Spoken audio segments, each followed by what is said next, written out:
Welcome to Spirit Journey Collective. I'm your host, Sarah Ty. Get ready for compelling conversations with guests of all walks of life who believe they have found their purpose. Together, we will uncover unique backstories, hearing the raw experiences that led them to the work they are doing today. Let's expand our minds together with the captivating stories and inspiration that awaits. I am so excited to have AC Bergen-Fischer as a guest today. And let's just go ahead and get right into it. Why don't you introduce yourself? Let us know who you are and what you do. Thank you for saying my name properly. So many people get that wrong. I don't know how, but they do. I am host of the In the Blood podcast.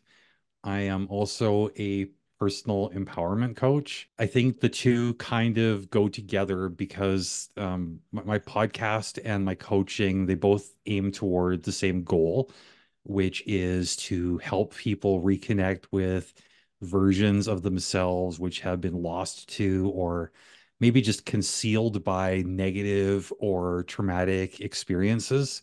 The reason that this is important to me is that I think as humans, we're all social animals and we require interpersonal relationships. But the thing is that these are overwhelmingly difficult to maintain when we haven't figured ourselves out first. And that's something that I try to help people to do. I love that. I really do like that you bring up some of these topics that, and especially when it comes to relationships, that isn't really, like you said, it's not really talked about. Many people aren't equipped with how to deal with conflict or really showing it vulnerably. And I feel like that's something that, from what I've experienced listening to your podcast and as a guest, that you're really big on being vulnerable too. And I think that that's such a beautiful thing to be putting out there. I would love to hear a backstory. How did you find this work and what led you to be doing what you're doing right now? That's not the easiest question to answer because I don't know if I found the work or if the work found me. I think you being kind of, spiritually motivated, you probably get where I'm coming from. Absolutely. And I feel like that's when you really know it's a calling. Going back years ago, I mean, my brother and I, we used to do a comedy podcast. And well, I mean, it started off being comedic, but as we went on, my brother slash co-host, he was constantly trying to drag our content and our focus towards relationships. And I kept on telling him, look, this isn't a relationship show, it's a comedy show. And I got so tired of butting heads with him over what the show was supposed to be. I was just like, you know what? Fine, we'll do whatever you want to do. I don't care. But I'm going to start my own individual podcast, which was called Turn Up the AC. Um, the reason I chose that name is because when I was first planning and conceptualizing it, I was thinking, like turn me up, like set me off on these mad rants. I'm just gonna like, what really grinds my gears kind of thing and try to be funny about it. But as I started writing for that show, because like with one person, you don't have the benefit of the conversation. You kind of have to script yourself to a certain degree. And what I found I was writing was not these explosive, hilarious tirades. It was more me thinking about my experiences, my quote unquote stories. And I found myself exploring me through telling these stories.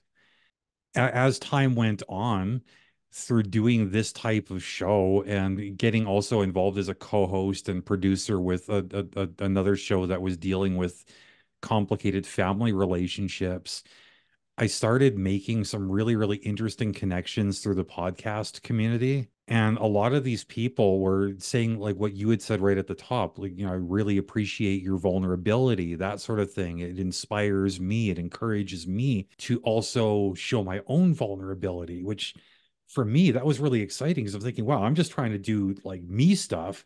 And you guys are eating this up. And like, not just are you enjoying it and being entertained by me, but you're inspired by me. Like, that is an addictive experience. As the further I got into it, the more I started thinking, man, like the more I connect with me, the more I'm able to successfully connect with other people. I started thinking, well, maybe my brother originally was right. Maybe like talking about relationships was kind of where it was at. Now, you've listened to my podcast. Anybody who listens to the podcast knows that I tend to steer away from romantic relationships. I kind of prefer platonic relationships. Couple of reasons for that. One is I find that everybody has already talked for romance to death. The other thing is I don't find romance terribly interesting or complicated. I mean, like the romantic elements of a romantic partnership, that's the easy stuff. You know, like as a guy, I can bring flowers or chocolates to my wife, whatever. I can compliment her. I can kiss her the way she likes to be kissed, all this kind of stuff. But what's going to hold us together or tear us apart is going to be our ability to deal with the everything else. And this is all like the everything else. This is all what we tend to think of as like the platonic. So this non-romantic way of relating to each other, obviously the non-romantic way of relating to ourselves, I really do think that's the key to all of us getting along on our own path, whether we're walking it alone or walking it with other people. Does that answer your question? Yeah, that's great. And I love the fact that you're able to pinpoint what it is that why you like working with platonic versus romantic. And you have a point is a relationship is a relationship, right? It doesn't really matter if it's platonic, family, romantic. It all comes down to learning how to be vulnerable with each other, learning how to communicate our feelings about things with each other, and then learning how to listen to each other. So you need to have like the whole trifecta there, right? And that Hmm. really works in all relationships. And I think romantic probably it tends to get more attention. I don't know. I feel like it's juicier. It seems to be Yeah, like more people are like addicted to that piece. But at the end of the day, it's just another relationship. And that's what connection is all about is relationships with all walks of life and people who enter your life, people who are close to you, people who you just see in the market here and there. You know what I mean? It's just part of the connection piece. So that's a really great backstory about how you didn't even expect to be doing what you're doing. It was more, you were just doing something with your brother and it turned into this. I would love to ask you though, on your podcast webpage, you do share a little bit more about like your background as far as growing up and not feeling like you could use your voice. And I right. just thought that was such a profound message that you took what you experienced and you turned it into a positive and helping other people find their voice. You do coaching as well, yes? That's correct. Yeah. Do you through the coaching do you also help people find their voice as well? I mean, you do readings with tarot cards and whatnot too. So I mean, you can explain in general terms what tarot is all about, but also an individual reading, as I've experienced, it's a very, very personal thing. It's not going to necessarily Right. compare to somebody else's experience with you. So with my coaching, it's kind of the same thing. And yeah, I actually love this question. Nobody's ever asked me this before. When I'm talking to a client, I found that if I draw again from my own experience, if I've got questions that like especially emotionally charged questions, confusion about me, confusion about the way I'm relating to my environment or the people in it, if I'm talking to somebody who wants to directly address these hot button topics with me, I tend to be anything other than vulnerable. If anything, I get a little defensive, possibly even hostile if somebody hits a little bit too close to the truth. So, what I've done is I've taken that personal experience and I've employed it with my clients in a sense where I'll use myself as an example. It's not like I'm trying to make every interaction all about me, but I found that there's something disarming when I do that, if I communicate through personal example or even through an abstract analogy and just say, look, like in these kind of situations, this is kind of like how I feel. These are the questions I'm left with. And what's so strange is that, when I first got into coaching, even like approaching a new coaching client, there's always this part of my mind that thinks, okay, what do I have to offer them? How am I going to inform them? How do I bestow my wisdom and experience upon them? But it never ends up playing out that way. It always ends up being a case of like, I'm shocked by the fact that I shared a story or I asked a question and I could see it in their face. They have this like aha moment. They realize that they've been looking at it one way for so long, they've missed the fact that they had all of the answers the whole time. They just needed somebody to sort of just refocus things a little bit. I don't know. That's like basically a whole lot of words to say that my coaching isn't really like a complicated thing. It's really just conversations, questions, different perspectives. Allow people to be experts on themselves. I don't have to like figure out how to teach them. They already know them. Like I don't know them. but we can figure it out together. It sounds like you're basically able to take something very personal, and by sharing that, I think it does a couple things. One, it helps them know they're not alone in the way that they're dealing with what they're dealing with, but it opens up that connection piece too. I totally see where you're coming from. I mean, when I do my readings, it's very similar, although the difference is I more facilitate messages that come through the cards. It's not directly through me, but they already know who they are. It's almost like they kind of lost themselves for a little bit, and we show up almost as mirrors for them without necessarily meaning to. Like, that's not our intent, but through that we're able to show them pieces of themselves that they missed, that they didn't realize were there or were disconnected from. Right. And so that's pretty amazing, especially, with your background, with, not feeling like you had a voice for very long, and then realizing that you actually have an amazing voice that's touching many people and helping several people. What has that been like, kind of reflecting from where you've come from versus where you are now? Kind of a mixed bag, in all honesty. I'm often happy for these people that they found somebody who is willing to try to understand, that they're interacting with somebody who's happy to listen. Because I never got that, right? At least it took a very, very long time before I got that. Seeing how their experience unfolds, I mean, it's so rewarding in a sense, but at the same time, it's like I can't help but be a little selfish. Like, man, like, why couldn't I have crossed paths with somebody who was gonna help me in this way? Like I went through so many years of, well, not just being silenced by the traumatic upbringing, but also there was a bit of ego I developed too, thinking like I don't need anybody. I'm fine by myself. I was taught like boys are strong, boys don't cry, boys don't talk about emotions. Boys basically just become emotionally stifled and unhealthy beings, and that's just fine. And I don't need to talk to anybody because, like, I know me as well as I know the back of my hand. And the reason I mentioned the back of the hand thing is because I remember I think it was my brother actually I was talking to, and I was going on one of these tirades about how, like, I know me as well as I know the back of my hand. And I just so everybody who's listening understands, this isn't my biological brother. We adopted each other in our 30s, so we don't have like a shared childhood. It just We're way too close for me to dismiss him as a friend, even a best friend. Like, he is my brother in every true sense. So when I was telling him, like, I know me like I know the back of my hand, he's like, well, cool. Anybody can tell me what the back of their hand looks like. He says, but if you want to know what you're all about, you need somebody who can tell you what the back of your head looks like. How well do you know that? I'm like, oh crap. There it is right there. We need that other perspective, and only another person can offer that. So I don't know if I'm going on like off into the weeds here, but I mean, that's really the value of it. I'm happy to be the person that can describe the back of your head to you if that's what you need. What you're describing is what I would define as purpose. So the way that I like to define purpose is it's when you find something that lights you up. So in this case, it's very rewarding. You get that feeling of I really helped someone. And like you mentioned, it's kind of addicting when you realize that you're making an impact, right? So you have that personal impact for yourself, and that probably gives it like that light up feeling. But then at the same time, it's not totally selfish because you are imparting wisdom and guidance to those that really need it. To me, that it just sounds like you've really found your calling and your purpose based on the definition that I've kind of adopted myself is, like I said, if it lights you up and it gives back to the world. That's usually, in my opinion, when you've really found your calling. Would you say that what you do between your podcasting and your coaching, do you feel like you found your purpose?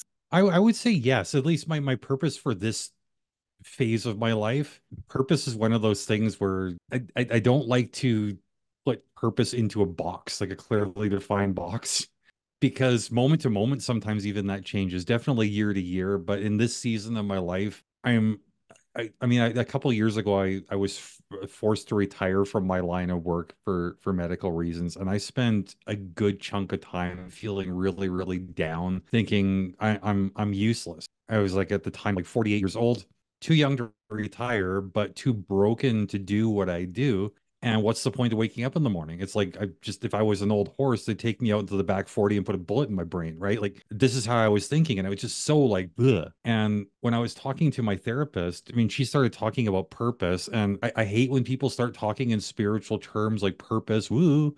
I'm just like typically very hostile to these sort of things. But when I started hearing what she was saying, is like, okay, so you can't do the things that you used to do. What do you do now? Like, there's got to be a reason to wake up in the morning. Like, what is it? And I realized, okay, I'm not physically capable anymore, which is totally fine. At some point, that had to end, right? Just like me having a full frontal hairline had to end at some point. Not the worst thing. And I sort of like half joking when I motioned to my hairline, but I realized that my approach has always been if something overwhelming and terrible is happening, like when I first realized I was losing my hair, my reaction was, you know what, screw it. I'm going to buzz off all my hair, go cue ball bald with a Bic razor. The universe wants me bald. I'll show the universe bald. I don't give a crap. And I realized that if I could be bald on my own terms, then what's there to stress about? So a few hairs fall out here or there, big bloody deal. Like I think I'll look fine with or without the hair. Not that bad. And I realized the same thing applied with my physical abilities. Okay, so maybe my back isn't strong enough, my arms and legs don't work so well, but I've still got a fully functioning mouth, obviously. I can still think. And I realized that I spent so many years being, in all honesty, just a bit of a jerk, like unnecessarily mean to the people around me. I feel like this is an opportunity to make amends. It's like I've not only discovered a purpose, but it's also a time to like atone for my sins, if that makes sense, through just sort of like feeding positivity where I used to feed nothing but negativity. I really like how you share that well, I like how you don't want to put in a box because I'm pretty similar to that as well. Although I do think that there is a purpose for us to be here, although it may change, or maybe the overall purpose might be there, but it comes in different forms and evolves over time. And so I love how you say that right now in this season. But I've also kind of experienced that I think there's a difference too between being conscious, like living consciously versus living unconsciously. And I think that when you're in the season where you're not living consciously, kind of like what you're referring to in your past, where you were more cynical and, kind of just struggling with everything you're dealing with, you weren't really living consciously. You were living kind of like on autopilot versus when you find that thing that lights you up, like your purpose, it actually, like you said, it gives you a reason to get up in the morning. It gives you that motivation and that inspiration of why am I getting up in the morning? What am I doing? And what am I putting out in the world that I wasn't putting out before or wasn't aware that I could put out before? I love how you put that it's a seasonal thing because I think that it evolves. So what you're doing now with your coaching and your podcasting might evolve to something that you can't even foresee it, but it has that underlining purpose of I want to give back in some way, whether, and that comes, I think, differently for other people, like someone who's like a painter, their purpose is going to be more putting beauty into the world, right? And that can come in different forms. And so I think the purpose itself piece can like shift and evolve, but I think that we all kind of have like a thing that we know that when we do it, it's like it brings us that joy. So yeah, it sounds like you've really, at least for now, you've plugged into something that seems very similar to what a purpose would look like. What is it specifically about what you do between the podcasting and the coaching that just really lights you up, that is the big key why? But people come to me feeling broken. They're disillusioned, they're frustrated, they're hurt. Being honored with the experience of getting to walk alongside these people until they stop feeling in these ways, yeah, lights me up. I mean, that's a perfect way to put it. Like I had one client a few months ago. Our first two conversations were like literally just I can't even say they were conversations. It was almost a solid hour of her bawling uncontrollably and apologizing for the tears and me saying, you know what, it's okay to cry. And her crying even harder, like, why hasn't anybody else ever told me this before? Like some people might have felt in an experience like that, well, you didn't really help. She spent 2 solid hours crying before you could even talk. It's like, you know what? She didn't need to talk in that moment. She needed to cry. And it was good for me too, because anybody who's like really close to me in real life knows I'm super, super awkward with other people's tears, which is stupid because I cry a lot myself. And I expect other people to be okay with my tears, but when somebody else starts crying, it's like, okay, I suddenly don't know what to do with my hands. And she taught me so much about being receptive to tears and being, a comfortable environment for people to cry. But I mean, for experiences like that, I mean, we walked alongside each other, I think, for about a month and a half, 2 months. It was a very short stretch. But when I look at conversation number one, like I said, just like nonstop wall to wall tears, snot bubbles, the whole 9 yards, to, a month and a half, 2 months later, her saying, you know what, I hate to do this, but I don't think I need you anymore, AC. And she was so apologetic. This is where like I never told her this. I'm sitting there with the tears running down my face. I'm like, yeah, you go. You don't need me. You don't need me at all. I think that's what lights me up is this idea that like when I approach somebody, it's like, I'm not going to try to milk you for every dollar you've got. Even if you can't pay, oh well. I'm not going to deprive you of a conversation just because you're like going through some tough times right now. I'll help no matter what. But my end goal, it's like maybe it's bad from a business perspective, but from a personal fulfillment perspective, it's wonderful. I want to work myself out of a job. That's awesome. And I think that anyone that does this work, that's is the best way to come from it. Being at that place where you're able to see the transformation and see the growth. And also, I love that you mentioned that you're learning too, that it's not even just like a one-way street. It's not just about what you're doing, it's about what they're doing for you as well. So I love that because it kind of puts you into the student position. So it's not just the teacher and the student, like you're the teacher or the coach and they're the student. You're interchangeable because you're learning just as much about yourself and about them and about what you're trying to accomplish like all at the same time. It sounds like what really lights you up is being able to provide a safe space for those that you work with in a way that you weren't given until Yeah. you were taught to give that to yourself and and experience that yourself. But it's like you're able to give back to these clients what you were missing. And I think that that's just such a good, like a beautiful trade-off on what you experience and how you're just flipping it around into, a really uplifting and positive experience for both of you. Yeah. Well, I mean, it's like if you go to a restaurant, right? If you go out with your partner and you order something and you taste it and it's like, oh my God, this is so good. You've got to try it. I think it's human nature. Like if we experience something wonderful, we want to share the experience, like, at least more often than not, I would say. And yeah, like you say, like drawing from my experience of like things starting off maybe not so great, they ended up in a much better place. I don't begrudge my parents anymore for like the kind of upbringing I had because I think that equipped me for the things that feel good now. Without that foundation of trauma, it's like who knows where I might have ended up. Maybe I would have just been coasting on autopilot, being ungrateful for all the wonders that are around me. But I mean, now I've got such a deep-rooted appreciation. And hey, if I can turn other people onto that deep-rooted appreciation of self, of each other, then yeah, like I don't know. I feel like I'd have to be kind of a monster not to get excited by that. Yes, I love that. I love that. It's time to take a short break from our wonderful speaker.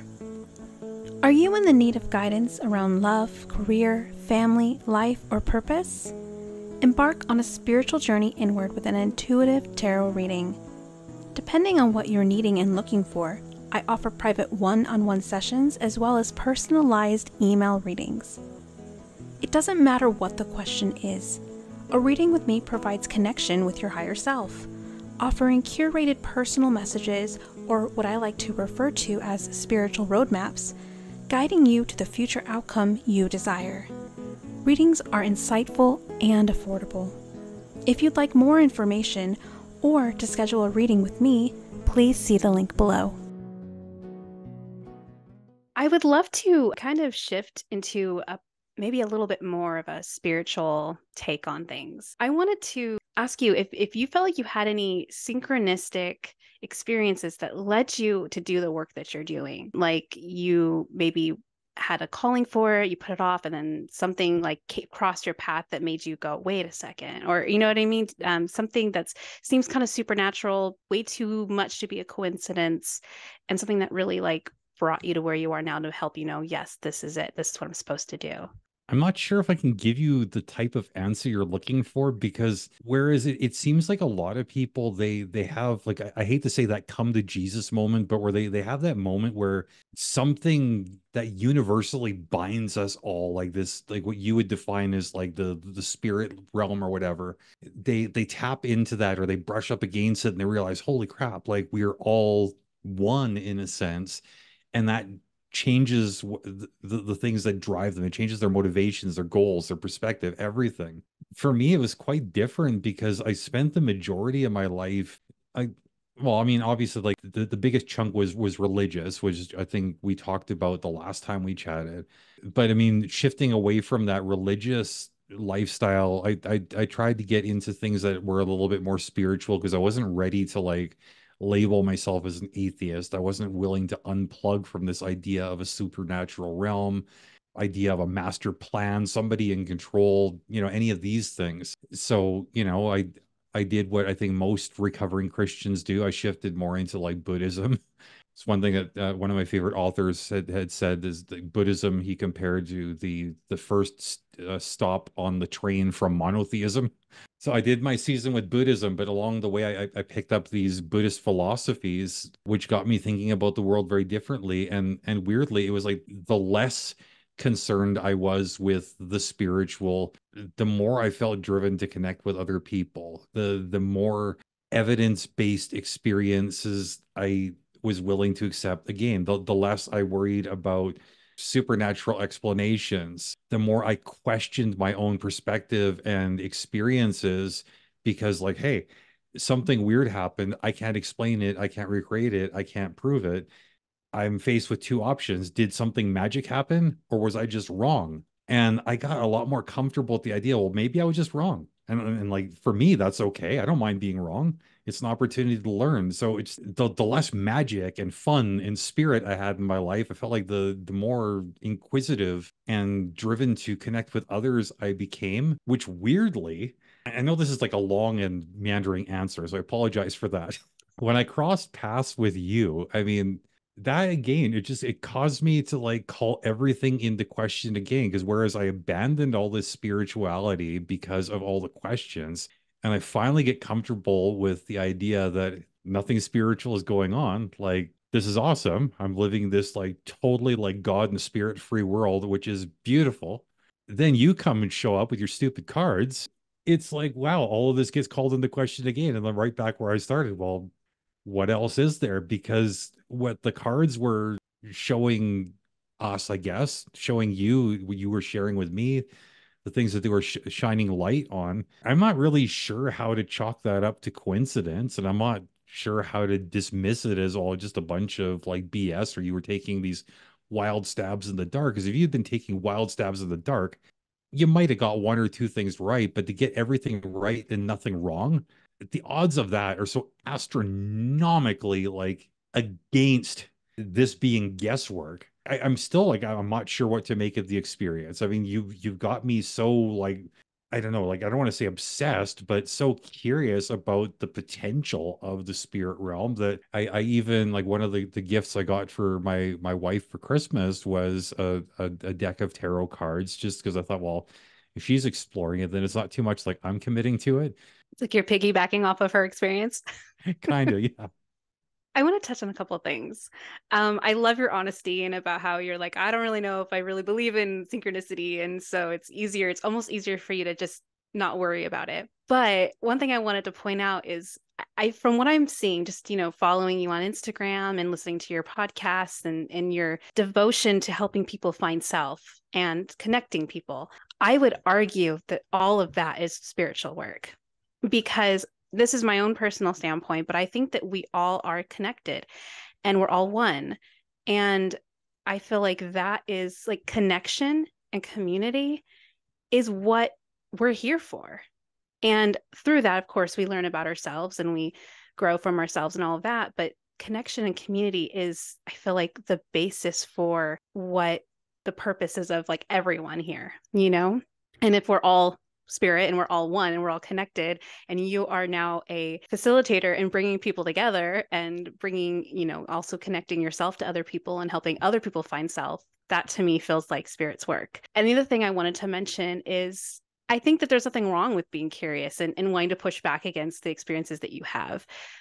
Curiosity is important and just anyone who says, oh, I know it all and I know what it is and that's that, they're really coming from a place of ignorance, right? They're not willing to get curious and be open to see what's out there. And I feel like even though there are certain topics that are still very unsure for you, you're still letting yourself be open to experience what's coming through, even though you might not understand it, which I think that is super important as well. And not to bring in religion, because I'm also not religious, but there is a quote from the Bible that I absolutely love. And it says, unless we be like, what is it? Okay, I'm going to screw this up. It's something like, lest we be like children, we can't enter the kingdom of heaven. And I think when we're like children, that's where we get curious. Because look at kids, they get curious. They want to know everything. They want to look at everything with wonderment. And I think that coming from that space, when you do get curious about what's going on around you, whether or not you'll ever understand it, it's just the fact that it's like that curiosity seems to be the thing that excites you. And it seems like the fact that you took away feeling like you had to subscribe to a certain belief gave you that freedom to kind of look at the world like a child again. Like, oh, what does this mean? And I don't understand what's happening, but I want to kind of see what else is out there, you know? No, So that you're to me, definitely right there because I spent so many years thinking I had all the answers. I mean, they were all in my holy book, right?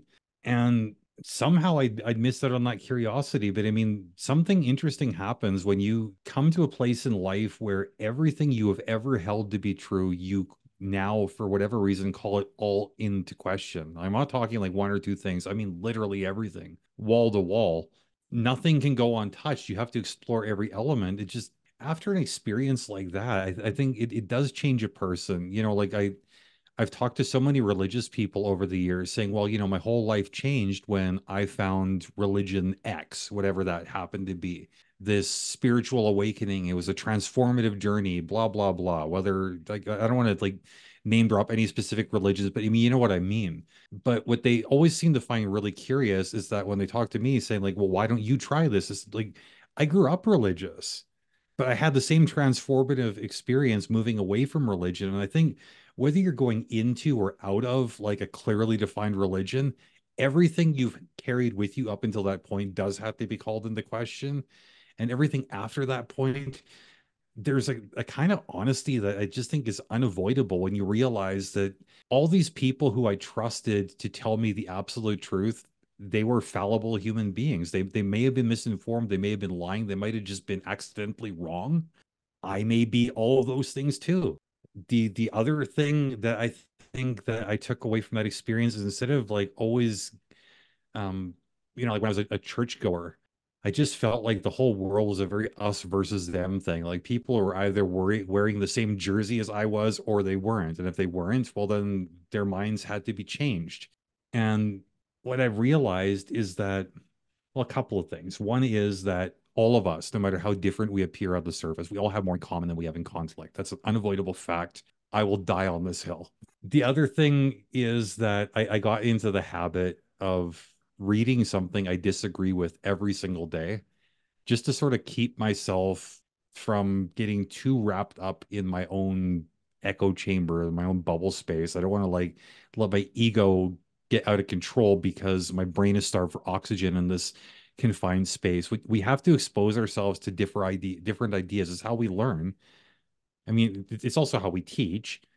But I mean, teaching, learning simultaneously, talking, listening, like all of us just like you say, that open-minded curiosity, the kind of like a child would have. Man, once you get a taste of that, that's like one of the best addictions you could possibly have. I can completely relate to you in the sense of the religious aspect because I also grew up very religious. And that is why for the probably the last 15 years, I just considered myself agnostic because I was too skeptical to connect with anything specific. And I wasn't ready to believe that there was nothing because that was terrifying to think that you just die and nothing happens. So I was somewhere in the middle.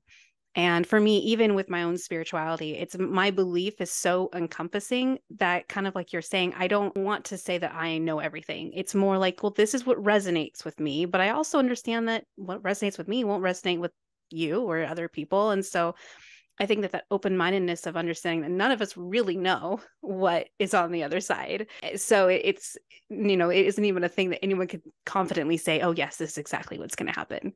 Because no one really knows. It's really just from perspective. But I think that open-mindedness, and for me, pulling away from religion, it took me a while of kind of just being in limbo for me to finally figure out like there is a belief out there that I connect with, and that's where I've gone to. But it's so broad that I can't even say it goes under any particular umbrella. It's just I believe there's a higher power. I think that we're all one, and I think we're all connected, and I think all religions on some aspect are inherently right. I've made a lot of people upset over the years when talking about religion. Because I think every religion basically follows the same formula. It's like they're going to tell you you suck, right? Like you suck really, really bad, but you don't have to suck. And if you follow our prescribed rules and our practices, then you'll suck way less. And once you start sucking way less, then there's an awesome reward. But you don't need religion to follow those steps. Because I mean, like on some level, I hate to say like we all suck, but I mean, we all have room for improvement. There are steps for all of us to take. There are goals that need to be set. There's goals that need to be adjusted, of course, as we go. And at the end, I think the reward, I mean, maybe is different for different people. I don't need to go to heaven. I don't need to become a millionaire or whatever. Just feeling better today than I did yesterday, that to me is an achievement. I think at the end of the day, we get so hung up in the different paths that we're all taking, and this is the stuff we want to argue over instead of looking at the goals that we all have, the destination, which is like we're all trying to be happy, healthy, and well adjusted. We have fears that things are going to interfere with that. We get hostile defending our happiness, our healthiness, and our well-adjustedness from these things that are threatening it. But at the end of the day, I mean, like, isn't that all we're all trying to do? Whether we're spiritual, whether we're undecided, whether we're just hostile atheists, even like we all just want to be okay, right? Yes. And I think that really what we're all looking for is connection. We're all looking to have that tribe and have that sense of being okay, right? And we all want compassion. We all want to be plugged in and be loved. And I think that that's like the thing that everyone wants. Um, and so, and unfortunately, certain religious beliefs make it hard to connect with everyone on that level. But I definitely feel like when it comes to that sort of thing, we're all, when you're able to take a step back, and obviously not everyone can do this, but I think that this is my standpoint on this is, yeah, exactly what you said. We're all human. We're all doing our best. And some of our best is not that great. Mm-hmm. But even those that are struggling and not showing up in their best way, they're still showing up at their best capacity. And I think that just coming from a place of love and compassion and understanding that their journey is a little different from my journey, and the next person is a little different from my journey. We're all on our own separate journeys. And I think when you're able to look at it from that standpoint, one, there's more room for grace, right? Because, you know, someone else's journey, they might be at rock bottom right now. And you know what that's like because you've been there and like I've been there, you know, so you can have the compassion of, wow, they're really going through it, and show up that way without feeling like you have to judge, right? Kind of come more from a place of, you know, oh, they're really struggling right now, and having that compassion. And I think that understanding that we're all on different paths is just, I feel like the more we can be in that neutral space, the better we can connect. Because right now, with all the polarization, that connection is harder, right? But I definitely see what you're saying though, as far as the synchronicity goes. And it sounds like you've had synchronicities. You're just not sure that it's was truly what it was. And so you just chalked it up to not like believe that it was what it was or what it could have been, I guess is the better way to say Yeah, that. it's just an annoying function of my personality that I hate labeling things. It's just like I'm going to enjoy it for what it was. I don't need to know. Actually, I don't even need to know what it was or wasn't. I just need to know that I enjoyed it or I didn't enjoy it. And with Do synchronicity, you, yeah, I don't know. It's possible too that like you and me are just defining things differently. Maybe we're exactly on the same page. I don't know. I guess my question is, so in that example of I've had these experiences that I wasn't sure if it was magical or not, do you have a story like that you could share? Okay, so when I was in my early-ish 20s, I had just come off of a bad breakup with a girlfriend who I was living with. So, I mean, it's not like I was, well, I guess I was homeless because we were living together. We broke up and then I was no longer living there. And I was sort of stuck in a pickle like, okay, what do I do? Do I couch surf? Do I move back in with mom and dad? Like, what do I do? And I talked to my dad and I said, look, I'm not really sure what the next step needs to be. And he says, well, you know, your Oma, like my grandmother, she had just been mugged and she had one of those old lady purses with a big thick leather strap. And some kind of bicycle rode by, tried to grab her purse. She wouldn't let go, stubborn old German lady.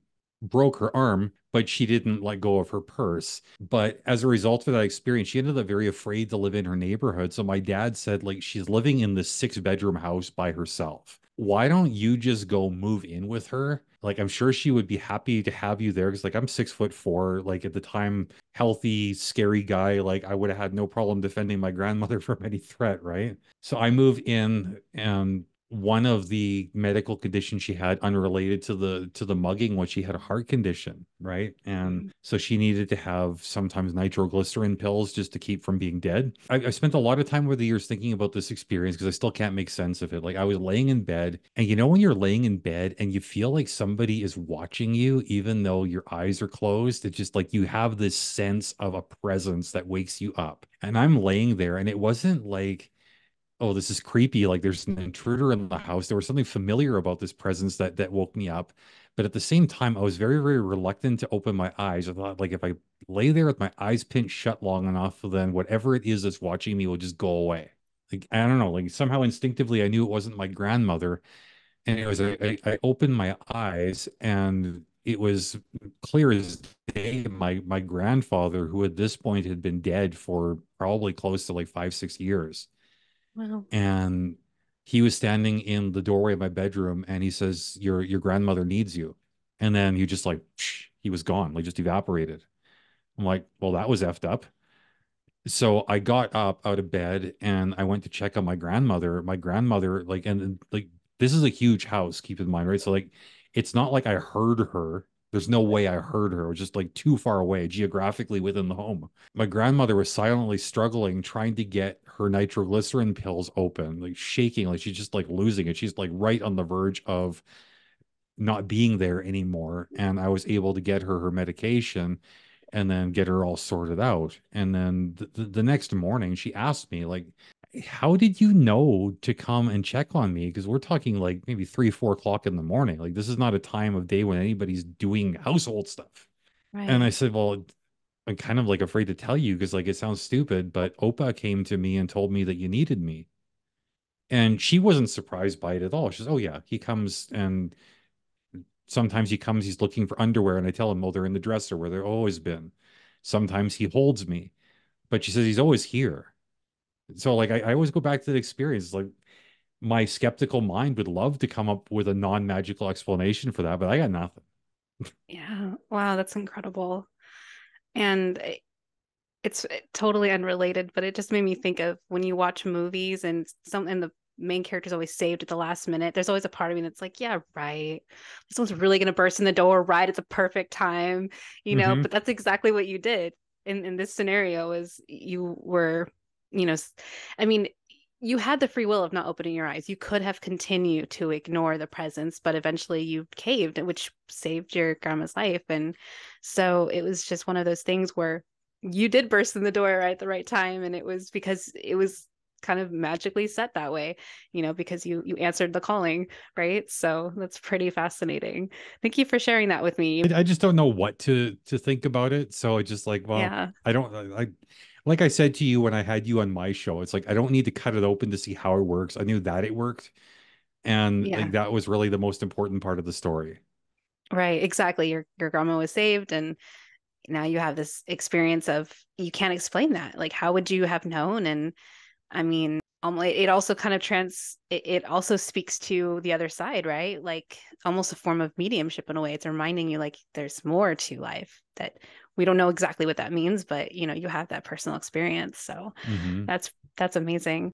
Do you believe that we're all here for a special purpose? Now, I know that you mentioned that you don't like to put it in a box, and that I love how you said that right now in this season, this is what your purpose is. So I love that too, that you believe in this evolving idea. But do you think that we all are equipped with some kind of a special skill set, or when I read my cards, I like to refer to it as our own magic, that we all show up with some kind of magic that only we can show up in the way that we do.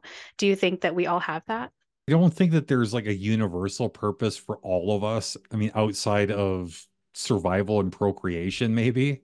But as individuals, yeah, I think that all of us have a purpose, whether or not that is cosmically defined or not. I mean, that's a conversation maybe for another day, but I think it's something for us to discover. I mean, like we talked about a little bit earlier, like we need our reasons to get up in the morning. And it can't just be, well, my boss needs me there by 8 or I'm going to get fired or whatever. There are things that we wake up for because they make us feel good. I can't tell you what those things are for you. You can't tell, well, maybe you could with your cards. You could tell me what those things are for me. But I mean, for most of us, we can't define that for each other. It's something that as individuals, we kind of have to look for, or at least be receptive to being surprised by. But yeah, I guess short answer, yes, I do believe that.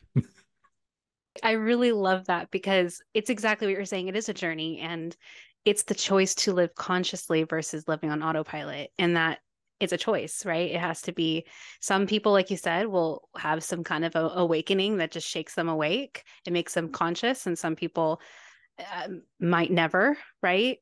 But yeah, I love that you're saying that it's not something that you could say for each person. That's something that they have to discover for themselves. But I 100% agree with you. I 100% agree with you that we all have something and we all have that reason to get up in the morning. And it's really taking the time to decide that, you know, it's making the decision to be conscious and live mindfully and consciously.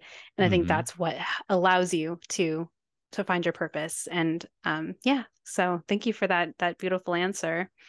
And also, thank you so much for taking the time to meet with me and chat. I really enjoyed our conversation so far. Where can my listeners find you as far as like your coaching and your podcast? Easiest place to find links to everything, including my contact information, is through my webpage, which is at acfisher.com. That is acfischer.com.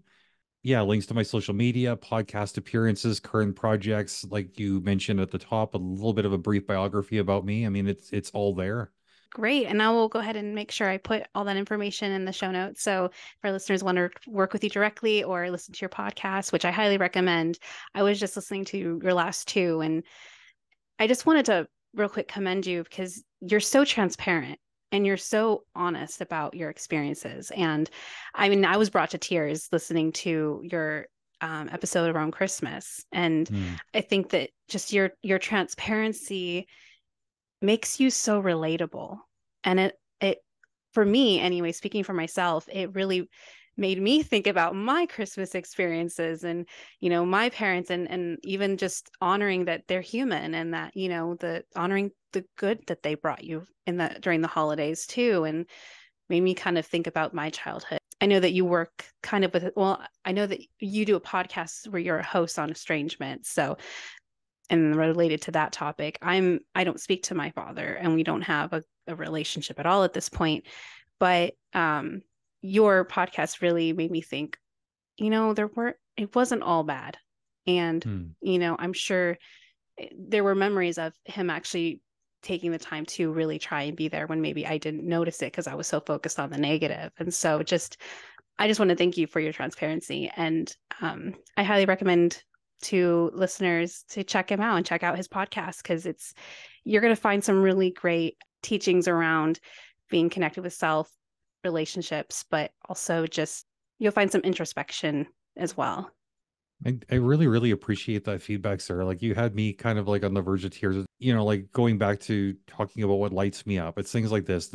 This really lights me up too. Like knowing that, hey, you had pain and insecurity that I wasn't even aware of. And I managed to, unbeknownst to me, point you towards some degree of healing. Like that's just wonderful.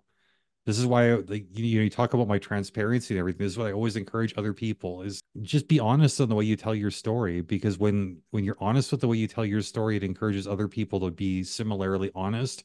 The more honest we can all get with each other, the more of a support system we build for all of us, including ourselves, and the less we need to rely on professional help. Like let's just we love each other. Let's be there for each other. Yeah. Yeah. Oh my gosh, exactly. And vulnerability, that's what you're speaking to is when we're able to be vulnerable, that's where we foster connection. So I definitely feel like you're doing that work. And I just think that that's really wonderful. And I hope that listeners will consider checking you out and listen to what you're offering. But yeah, is there any last words that you want to share with our listeners before we end our conversation?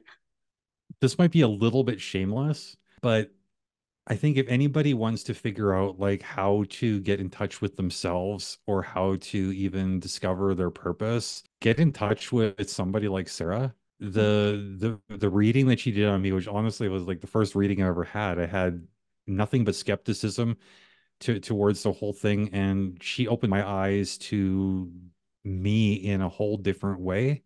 If tarot isn't really your thing and maybe you're a little bit more into coaching, well, hey, we already know how to get a hold of me. Reach out to one or both of us. I think we'd both be excited to try to help. And yeah, I just want to leave it at that, I guess.